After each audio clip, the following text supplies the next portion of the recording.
अस्सलाम वालेकुम क्लास, कैसे हैं आप लोग?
हाँ जी, क्या पढ़ा था आप लोगों ने लास्ट टाइम?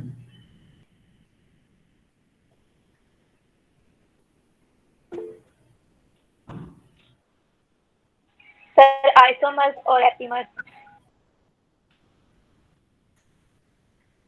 आइसोमर्स और एपीमर्स। Yes sir. हाँ जी, तो कोई रिवाइज करेगा, रिपीट करेगा लेक्चर हमने जो स्टडी किया था? Anyone? Sir, isomers have same chemical formula. Example में फ्रक्टोज ग्लूकोज इनका केमिकल फार्मूला C6H12 लेकिन इनका स्ट्रक्चर फार्मूला डिफरेंट होता है। ये शुगर है और ग्लूकोज है और ये अल्डोज शुगर है। में हमने पढ़ा है कि आइसो ये भी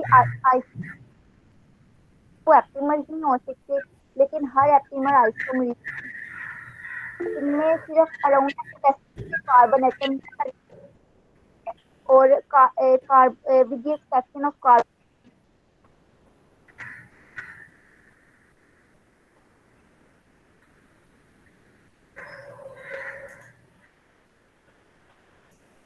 हाँ जी, कोई और स्टूडेंट?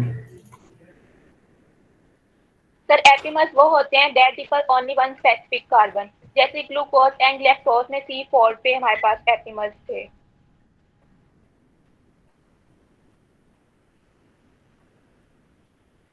हाँ जी, एपिमर्स की कोई एग्जांपल्स बताएगा? Sir Glucose and lactose, C2. हाँ जी, ठीक है। और आइसोमर्स की एग्जांपल्स? Glucose and fructose, हाँ जी, ग्लूकोज और फ्रुक्टोज है। और मैनोज और गैलेक्टोज। glucose, lactose. हाँ जी, ठीक है।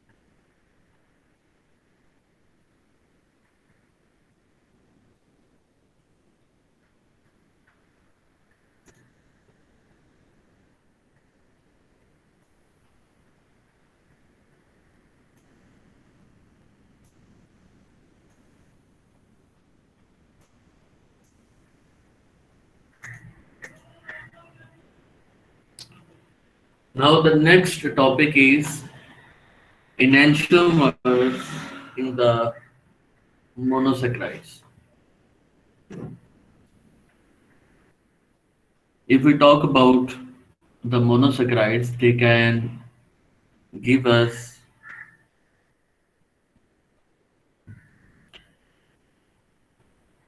another feature, and that is enantiomer, and this phenomena is enantiomerism. Now, what is the enantiomerism? If a special form of isomerism is found in pairs of structure that are mirror images of each other, those mirror images would be called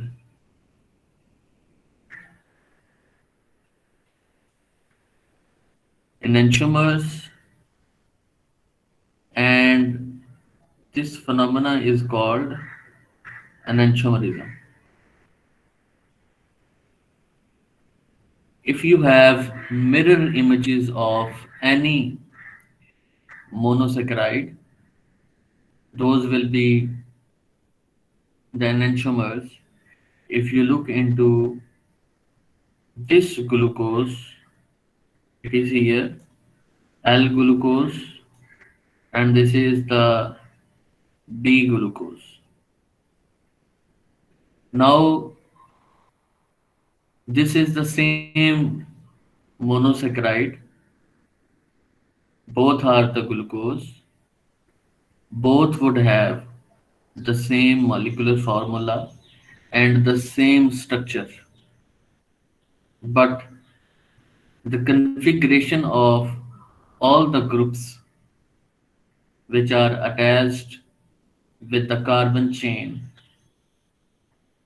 that configuration is a mirror image of each other. If you look into the D-glucose, it would have OH, OH, all the OH molecules except the hydrogen on right side. But in case of L-glucose, here all the OH hydrogen groups are present on left side. So the L-glucose and the D-glucose both are the isomers of each other. Both are both are the enantiomers of each other. This is the same molecule. This is not the isomer. Both are the enantiomer. Why? Because both would have the difference in their configuration, and both would have the hydrogen OH groups on the same carbons. The position of the groups will be the same, but the configuration, the arrangement are in the three-dimensional space, the arrangement of the groups in the space, that is the difference. That is the mirror image of each other in L-glucose and in D-glucose. D for dextroglucose and L for levoglucose. So if you have the hydrogen in at the third carbon on right side, this is the dextroglucose. And if you have hydrogen on left side on the third carbon, that is the levoglucose. And both would be the same. Everything will be the same. The positions of the carbon, the positions of hydrogen and OH with the reference to carbon, that will be the same. But the configuration, the arrangement in the space, that will be the opposite, that will be the mirror image. So these both structures, the D glucose and the L glucose, are enantiomers, and this phenomena is also present in the isomers. So these mirror images are called enantiomers, and the two members of the pair are designated as D and L. I told you the D for dextro and L for levo. Most sugars are D sugars, and in the D isomeric form, the OH group present on the asymmetric carbon, a carbon linked to the four different atoms, that will be the asymmetric carbon, farthest from the carbonyl carbon is on the right. So the OH is present on the right, while the L isomeric form, it is present on the left side. And it is talking about the asymmetric carbon, a carbon linked to four different atoms and farthest from the carbonyl carbon.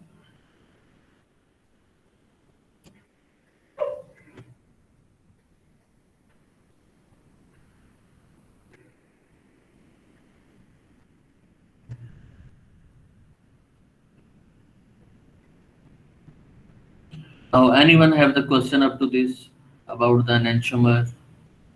You can ask, please.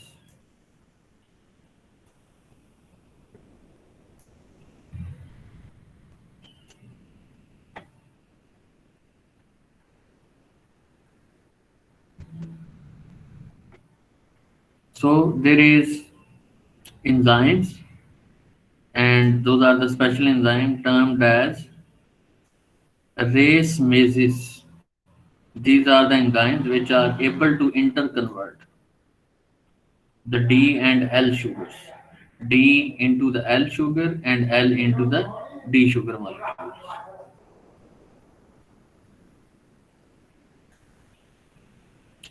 Again, this is the structure of L and D glucose.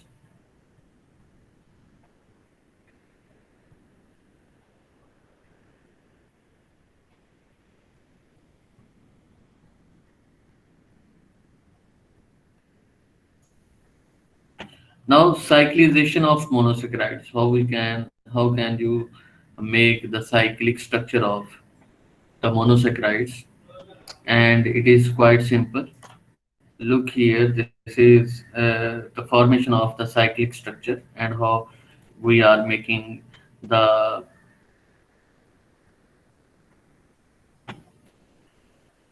cyclic structures.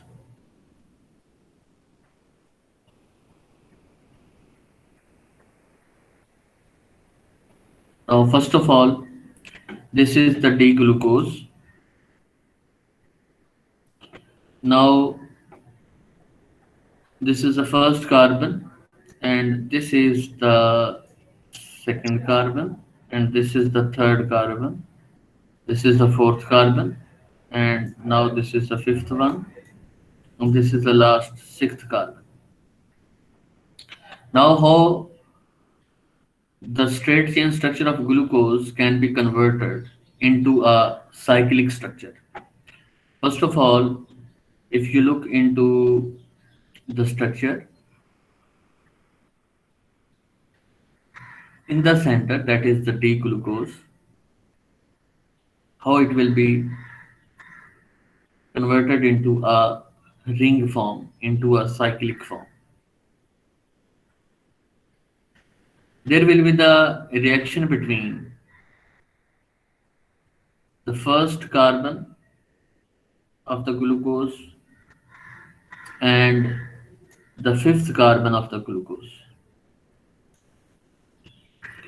These two carbon atoms would react and they would make a cyclic structure. How this reaction is possible? It would be possible in case when you know that this carbonyl carbon contains the oxygen, and we know that oxygen is highly electronegative. It would have the partial negative charge, and there is also a double bond, so there would be the strong partial negative charge on the oxygen. And in the same way, at the fifth carbon, it would have OH, it would have the partial negative charge, and hydrogen would have the partial positive charge here. There is partial positive charge on hydrogen. Now, if you look into the difference in the charge, this oxygen can react with this hydrogen, it is partial positive. And there would be the transfer of this hydrogen, H plus ion, to this oxygen. And this oxygen here, it would carry the hydrogen. Now this hydrogen is moved to this oxygen atom, and this double bond will be diminished and there will be only a single bond. Here in blue color you can look into the structure. There is the blue colored bond and it is the single bond. Now this hydrogen is already present here. This is the hydrogen which is present here in the same way. Now this oxygen is left here. Now this oxygen would make a bond with this carbon, with first carbon, and that bond is here. Now this oxygen is making the direct bond with the first carbon. In this way, this carbon established a bond with the help of this oxygen, and that is here. This is how this straight chain structure is converted into a cyclic structure, and it will be a beta D-glucose. When it is present in the ring form, it will be glucopyranose. So this is beta D-glucopyranose. And it will be alpha if the hydrogen is present on the left side. it will be alpha D glucose. This is the alpha D glucose. This is how you can convert the state chain structure of the monosaccharide into a cyclic form. There will be the same case in the fructose when it is converted into the ring structure.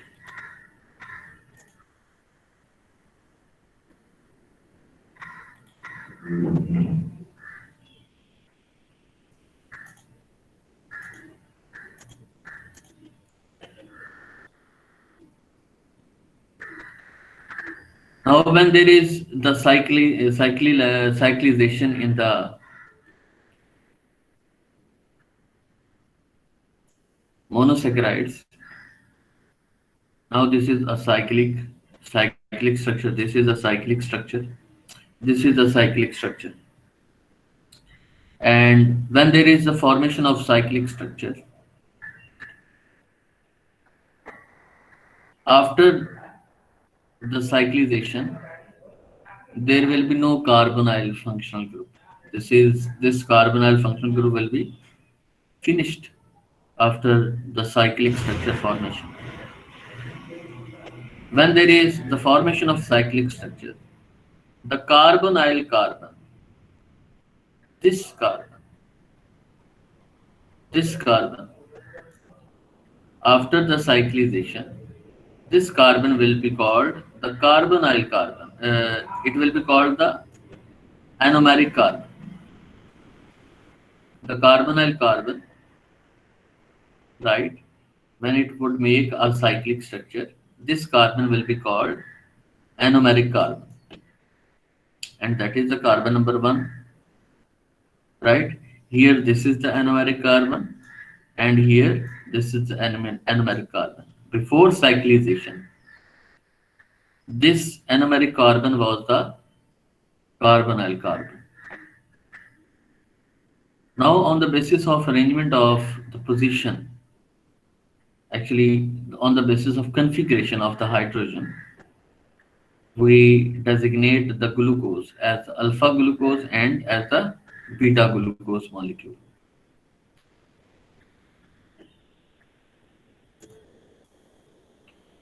Here, if you have the hydroxyl group on lower side and hydrogen on upper, in the ring structure of the glucose, it will be a alpha glucose molecule. This is alpha glucose. And when it will be alpha glucose? It will be alpha glucose when the first carbon would have the hydrogen on lower side and the last carbon would have the hydroxyl group on the upper side and hydroxyl group on the lower side at the first carbon. It would develop a trans configuration. Look, OH is present on this side and one OH is present on this side at the 6th carbon. The geometry is trans. The hydroxyl group is present on the opposite side. It will be the trans configuration. And when the glucose molecule develops the trans configuration with the reference to the hydroxyl group present on the first carbon and the 6th carbon, with the reference to this trans configuration, we call this glucose molecule as the alpha D glucose molecule. And when we give the geometrical structure of the glucose molecule, that is called the Harith projection formula. This is the Harith projection formula, which is representing the geometry of the glucose molecule.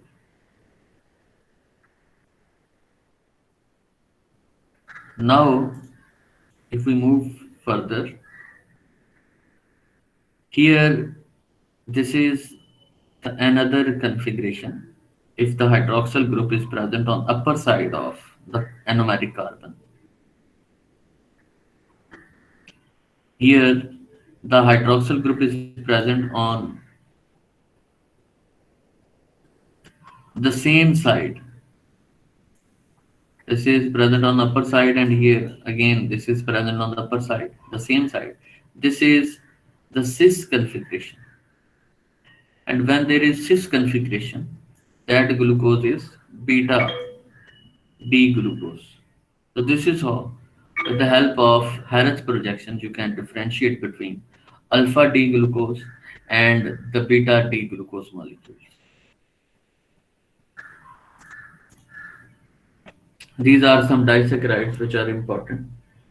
And 2 units, this oligosaccharide would have the 3 to 10 units, and polysaccharides would have more than the 10 units. These are the disaccharides. Lactose is a disaccharide, and sucrose is a disaccharide. Maltose is a disaccharide, and lactose is composed of 2 monosaccharides. One is glucose and other is galactose. Sucrose is composed of 2 sugar molecules. One is glucose and other is fructose. Maltose, it is composed of 2 glucose molecules. Important polysaccharides are the glycogen. These are the composed of glucose, starch. This is a polymer of glucose, and cellulose. Again, this is the polymer of glucose, and there will be the glycosidic bond which is present between the different sugar molecules when they are making the disaccharide, they are making the oligosaccharides, or they are making the polysaccharides. If you have any question up to this, you can ask, please.